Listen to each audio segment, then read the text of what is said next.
We all know Deku is a very complex character. Okay, maybe not. Izuku Midoriya is your typical I will save everyone no matter what type of hero, which does make him a little basic in that regard, but I digress. Deku was born quirkless and was bullied all his life, the same as like 25% of the people I knew in school, minus the whole getting the most overpowered superpower from the greatest hero alive thing.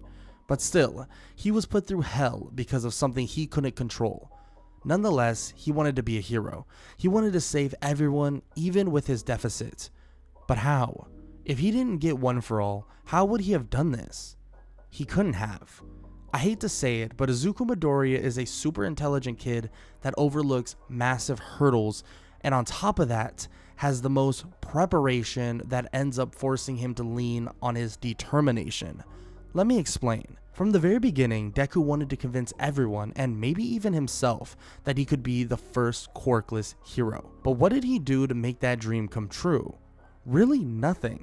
He may have researched, studied, and analyzed quirks all around Japan from various different heroes, but he didn't do any single thing physically to give him a leg up on those who were given a physical gift. An MMA fighter doesn't just say they want to fight. A boxer doesn't just say they want to box.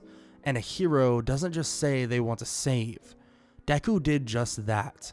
His words spoke way louder than his actions, and heroes need quite the opposite. Yes, Deku may have, to a certain extent, changed the outlook on him when he charged into danger to save his childhood bully from the sludge villain. But even then, as calculated as they wanted to make him seem during this scene, he still ran into the heat of battle extremely unprepared. All Might may have thought that Izuku Midoriya running into battle without a second thought to save his friend made him a true hero, someone whose body jumps into action without contemplating the risks. But to me, this makes Deku, successor to the greatest hero alive, naive and an unprepared optimist that had no true plan to become the #1 hero like he said in the beginning of the anime. Even so, according to him, he fulfills that dream. He fulfills his place as the #1 hero.